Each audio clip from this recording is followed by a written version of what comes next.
اللہ کا کرم ہے اور اللہ کا شکر ہے، اللہ رب العزت نے آپ کو اور ہمیں حضور پر نور حضرت محمد الرسول اللہ علیہ الصلوۃ والتسلیم کی امت میں سے پیدا فرمایا ہے۔ سب سے پہلا احسان تو یہ ہے کہ اللہ نے آپ کو اور ہمیں انسان بنایا۔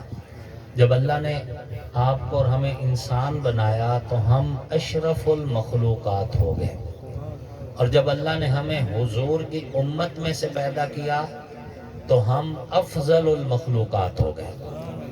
اور جب پھر حضور کی امت میں اللہ نے اپنے پاک پیغمبر کی اطاعت، صحابہ اہل بیت کی معرفت آپ کو اور ہمیں دے دی تو پھر ہم اکمل المخلوقات ہو گئے۔ آپ کو مبارک ہو، آپ اشرف المخلوقات بھی ہیں، افضل المخلوقات بھی ہیں، اکمل المخلوقات بھی ہیں۔ اللہ رب العزت نے آپ پر کرم کیا۔ وہ چاہتا تو ہمیں آپ کو گائے، بھینس، بکری، کیڑی مکوڑی، کچھ بھی، مکھی بھی بنا سکتا تھا۔ اس نے آپ کو اور ہمیں لقد خلقنا الانسان فی احسن تقویم بنایا ہے۔ اس نعمت پر ہم اپنے رب کا شکر ادا کرتے ہیں۔ اللہ نے ہمیں حضور صلی اللہ علیہ وسلم کا امتی بنایا اور اس نبی کا امتی بنایا ہے جو مٹی پہ قدم رکھے تو اللہ مٹی کو قرآن بنا دے، کندھے پہ چادر رکھے تو اللہ اس چادر کو قرآن بنا دے، بدن پہ کپڑا پہنے تو اللہ اس کے کپڑوں کو قرآن بنا دے۔ ہم اس پیغمبر کے امتی ہیں جو ابو بکر صدیق کے کندھوں پہ سفر کریں تو ابو بکر قرآن میں تلاوت ہوں، حسن حسین کو اپنے کندھوں پہ سفر کروائیں تو حسن حسین بھی قرآن کی آیتیں بن جائیں۔ ہم اس پیغمبر کے امتی ہیں جس کا اسم بھی قرآن ہے، جسم بھی قرآن ہے، چہرہ بھی قرآن ہے، زلفیں بھی قرآن ہے، سینہ بھی قرآن ہے، جس پیغمبر کی ہتھیلی بھی قرآن ہے، جس پیغمبر کی جائے ولادت مکہ اور جس کی جائے ہجرت مدینہ بھی آپ علیہ الصلوۃ والتسلیم کی ایک ایک نسبت جو ہے یہ قرآن کی آیتیں بنا کر اللہ نے قرآن میں تلاوت کروا دی ہیں۔ صحابہ کرام اہل بیت اعظام وہ خوش نصیب طبقہ ہیں، قرآن پڑھتے تھے تو حضور کی زیارت ہو جاتی تھی، حضور کو دیکھتے تھے قرآن کی تلاوت ہو جاتی تھی۔ یہ صحابہ کرام اور اہل بیت اعظام کا یہ خاص ہے۔ یہ امت میں بعد میں کسی آپ کو اور ہمیں جو قرآن ملا ہے یہ قرآن مطلوب قرآن کہلاتا ہے جسے تلاوت کیا جا سکے، اور صحابہ کرام کو جو قرآن ملا تھا وہ تلاوت بھی ہوتا تھا، زیارت بھی ہوتا تھا۔ ہاں جی، تو خوش نصیب ہیں آپ اور ہم کہ اللہ نے ہمیں اس پیغمبر کا امتی بنایا ہے جو نبیوں کے امام بھی ہیں، رسولوں کے سالار بھی ہیں، پیغمبروں کے سلطان بھی ہیں، سید الاولین بھی ہیں، سید الآخرین بھی ہیں۔ نہ آسمان کی مخلوق میں کوئی حضور کے ورگہ ہے، نہ زمین کی مخلوق میں کوئی حضور کے ورگہ ہے۔ آپ علیہ السلام حسن میں بھی بے مثال ہیں، جمال میں بھی بے مثال ہیں، کمال میں بھی بے مثال ہیں، علم میں بھی بے مثال ہیں۔ نہ حضور کے علم جتنا علم کسی کے پاس، نہ حضور کے حسن جتنا حسن کسی کے پاس ہے۔ رب لم یزل نے حضور کو بنایا اور ایسا بنایا کہ حضور کے جیسا کسی کو بھی نہیں بنایا۔ میرے پیر و مرشد سید نفیس الحسینی شاہ صاحب رحمۃ اللہ علیہ فرمایا کرتے تھے، اے رسول امی خاتم المرسلین، تجھ سا کوئی نہیں، تجھ سا کوئی نہیں، ہے عقیدہ یہ اپنا بصدق و یقین، تجھ سا کوئی نہیں، تجھ سا کوئی نہیں، دست قدرت سے ایسا بنایا تجھے، جملہ اوصاف سے پھر سجایا تجھے، اے ازل کے ہنسی، اے ابد کے ہنسی، تجھ سا کوئی نہیں، تجھ سے کوئی نہیں، حسینہ جمیلہ دا منہ موڑ دیتا، محمد بڑا رب قلم توڑ دیتا۔ پیر مہر علی شاہ گولڑی بھی خاموش نہیں رہتے، فرماتے ہیں مکھ چند بدر شاہ ثانی ہے، متھے چمکے لاٹ نورانی ہے، کالی زلف تے اکھ مستانی ہے، مخمور نگاہواں مت بھریاں، سبحان اللہ ما احسنکا، ما اجملکا، ما اکملکا، کتھے مہر علی، کتھے تیری ثنا، مشتاق اکھیاں کتھے جا لڑیاں۔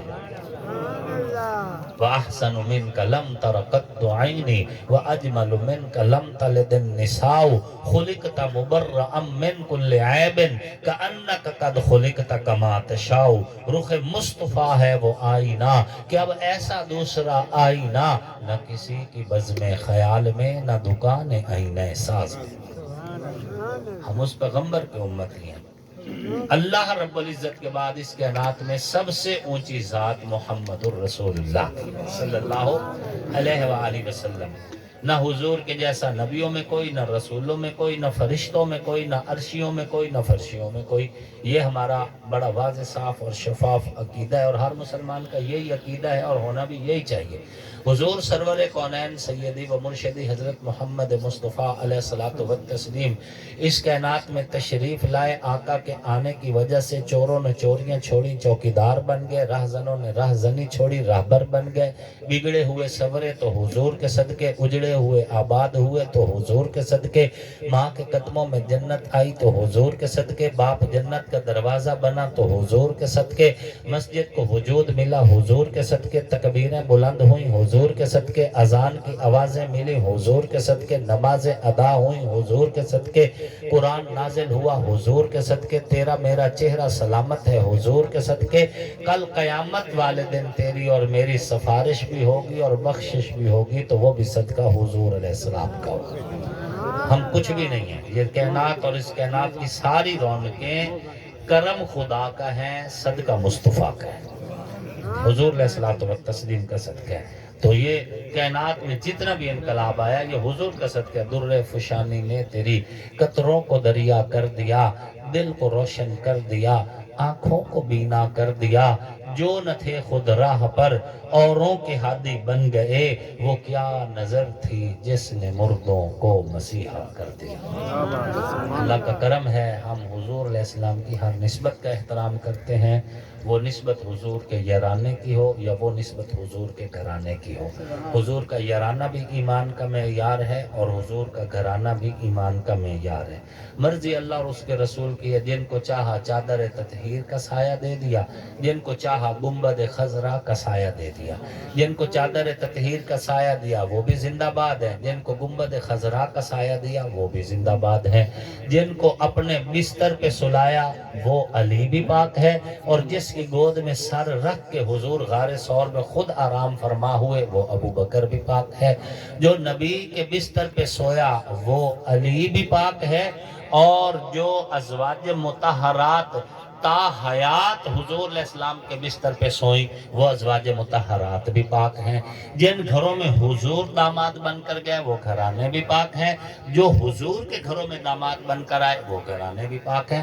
ہماری تو اوقات نہیں، حیثیت نہیں کہ ہم حضور کی محفل میں بیٹھنے والوں کو یا حضور کے گھر میں رہنے والوں کو ہم متنازعہ بنائیں یا ان کے حوالے سے کوئی ایسی گفتگو کریں کہ جس میں اشارتاً کنایتاً کسی کے اوپر تنقید ہو۔ ہم تو بے ایمان ہو کے بالکل نہیں مرنا چاہتے۔ حضور کا ابو بکر بھی زندہ باد، حضور کا علی بھی زندہ باد، حضور کا عمر بھی زندہ باد، حضور کا حسن بھی زندہ باد، حضور کا ذوالنورین بھی زندہ باد، حضور کا حسین بھی زندہ باد، حضور کا معاویہ بھی زندہ باد، حضور کا ابو عبیدہ ثقفی بھی زندہ باد، حضور کا طلحہ بھی زندہ باد، حضور کا عبداللہ ابن مطیع بھی زندہ باد، حضور کا زبیر ابن العوام بھی زندہ باد، اور حضور کا عمار ابن یاسر بھی زندہ باد۔ حضور علیہ الصلوۃ والتسلیم کی ایک ایک نسبت، حضرت بلال ہوں تب بھی زندہ باد، حضرت ابو ذر غفاری ہوں تب بھی زندہ باد، حضرت مقداد ہوں تب بھی زندہ باد۔ کیونکہ جو نیڑے آندے گئے نیڑے باندھے گئے، سینے لا کے محمد رنگیندا گئے۔ ہم کون ہوتے ہیں اعتراض کرنے والے؟ مرضی حضور صلی اللہ علیہ وآلہ وسلم کی۔ رہی بات مولا کائنات امیر المؤمنین حضرت مولا علی کرم اللہ وجہہ کی، تو اس نے حضرت مولا علی کے بارے میں بھی ہمارا کنسیپٹ بالکل کلیئر ہے، جس طرح حضرت ابوبکر صدیق کے حوالے سے ہمارا کنسیپٹ بالکل کلیئر ہے۔ حضرت مولا علی امیر المؤمنین ہیں، مولا کائنات ہیں، ہمارے پیر ہیں، حضور کے ویر ہیں، امت کے رہبر و رہنما ہیں، ہمارے ایمان ہیں، ہمارا مقتدا ہے، ہمارے پیشوا ہیں اور ہمارے امام ہیں، ہمارے ایمان کے ضامن ہیں حضرت مولا علی کرم اللہ وجہہ، اور ان کی اولاد ساری کی ساری ہمارے ایمان کا معیار ہے۔ ہم کوئی پاگل ہیں، ہم کوئی منافق ہو کے مرنا چاہتے ہیں کہ حضرت علی کے ساتھ نفرت کریں یا ان کے بارے میں دل میں بغض رکھیں؟ جس کے دل میں حضرت علی کا بغض ہے وہ مومنین میں نہیں، قیامت والے دن منافقین کے ساتھ میں کھڑا کیا جائے گا۔ حضرت علی تو ہمارے ایمان کی بنیاد ہیں۔ اصحاب کی محفل میں ایک بات ہوئی تھی آقا کے لبوں کی، وہ بات علی ہے، جس کو ڈوبا ہوا سورج بھی پلٹ کر دیکھے آصف کے عقیدے میں وہ ذات علی ہے، اور جن کی آنکھوں پہ نبی کے بوسے، جو میرے پیغمبر کے لب چوسیں، جو حضور کے سینے سے لگیں، جو آقا کی گود میں کھیلیں، جو حضور کے کندھوں کی سواریاں کریں، جنہیں آتا ہوا دیکھ کے حضور منبر چھوڑ دیں، استقبال کریں، جنہیں حضور چومیں، فشمہ پھر سونگیں، جن کی رگوں میں میرے پیغمبر کا مقدس خون دوڑتا ہے، ہم حسن و حسین کو سلام عقیدت پیش کرتے ہیں۔ صرف حسن و حسین نہیں، ان کی اولادوں کو بھی سلام عقیدت پیش کرتے ہیں، وہ چاہے سیدنا امام زین العابدین ہوں، چاہے سیدنا امام محمد الباقر ہوں، چاہے سیدنا امام جعفر الصادق ہوں، چاہے سیدنا امام موسیٰ کاظم ہوں، چاہے سیدنا علی نقی ہوں، چاہے سیدنا علی تقی ہوں، چاہے سیدنا حسن عسکری ہوں، یا چاہے سیدنا امام محمد المہدی ہوں، ہمارے ایمان کا معیار ہیں۔ ہم پاگل نہیں ہیں کہ اس خاندان سے نفرت کر کے اپنی دنیا اور آخرت تباہ کریں۔ ہم حضور کے یارانے سے بھی دستبردار نہیں ہوں گے، اور ہم حضور کے گھرانے سے بھی دستبردار نہیں ہوں گے۔ ہمارے ایمان کا معیار ہے، ہمارے ایمان کی اساس ہے، ہمارے ایمان کی جڑ ہے۔ ہاں جی، ہم تو سیدنا امام زین العابدین ہوں، ہم ان کو بھی اپنے ایمان کا معیار کہتے ہیں۔ یہ بات آخری میں کہہ کے اپنی بات کو ختم کرنے لگا ہوں کہ کربلا سے 2 شہزادے جو ہیں نا وہ واپس لوٹے تھے، ایک کا ذکر کیا جاتا ہے، ایک کا ذکر نہیں کیا جاتا۔ کربلا سے ایک جن کا نام حضرت علی بن حسین ہے، جن کا لقب امام زین العابدین ہے، یہ وہاں سے مطلب ہے بیمار تھے، اور وہاں سے جو ہے یہ اس مظلوم قافلے کے ساتھ واپس لوٹے، سیدنا امام زین العابدین سلام اللہ علیہ۔ ایک اور شہزادہ بھی تھا، ان کا نام ہے سیدنا حسن مصنع، امام حسن مصنع، یہ امام حسن پاک کے بیٹے ہیں۔ حضرت امام زین العابدین امام حسین کے بیٹے ہیں، اور حضرت امام حسن مصنع یہ امام حسن پاک کے بیٹے ہیں۔ ہاں جی، امام حسن مصنع یہ بھی وہاں سے زندہ سلامت لوٹے تھے، لیکن ان کا ذکر مجھے نہیں معلوم کہ کیوں خطیب چھپا جاتے ہیں، یا ان کو پتہ نہیں ہوتا۔ حضرت امام حسن المصنع انہی کی اولاد میں سے حضرت جو ہے دوسرا کیا نام ہے داتا علی حجویری، ہاں جی رحمت اللہ علیہ، انہی کی اولاد میں سے ہیں۔ حضرت پیران پیر شیخ عبد القادر جیلانی رحمت اللہ علیہ امام حسن مصنع کی اولاد میں سے ہیں، اور امام محمد المہدی بھی امام حسن مصنع کی اولاد سے ہوں گے۔ تو یہ بات ذہن میں رکھیں، کربلا سے صرف ایک شہزادہ واپس نہیں لوٹا، کربلا سے حسنی شہزادہ بھی واپس لوٹا اور حسینی شہزادہ بھی واپس لوٹا ہے۔ اگر آپ کو خطیب بتا نہیں سکا تو اس کا ہو سکتا مطالعہ نہیں ہوگا، یہ اس طرف توجہ نہیں ہوگی، میں کسی خطیب پر اعتراض نہیں کرتا، لیکن ہم چونکہ حسنی بھی ہیں حسینی بھی ہیں، نہ امام حسن کو نظر انداز کریں گے، نہ امام حسین کو نظر انداز کریں گے۔ امام حسن کا ہر فیصلہ بھی سر آنکھوں پر، اور امام حسین کا ہر فیصلہ بھی سر آنکھوں پر۔ اللہ رب العزت آپ کو ہم سب کو ایمان، عزت، صحت کی سلامتی والی، کامل ہدایت والی لمبی خوشحال زندگی نصیب فرمائیں۔ آنکھوں کا نور دل کی چاہت حسین ہے، اسلام کی شناخت غیرت حسین ہے، پور و قصور جنت میں ہے دل پذیر، لیکن سردار شباب جنت مولا حسین ہے۔ دنیا میں احترام کے لائق ہیں جتنے لوگ، ان محترم نفوس میں شامل حسین ہے۔ جس نے زبان چوسی محبوب کبریا کی، وہ خوش نصیب کامل مرشد حسین ہے۔ قاتل حسین پر ہے لعنت خدا کی آج تک، اور میری زباں پہ آج بھی واہ واہ حسین ہے۔ کافر مرے جو کرتا ہو نفرت حسین سے، آصف میرا تو مذہب عقیدہ حسین ہے، وما علینا الا البلاغ المبین۔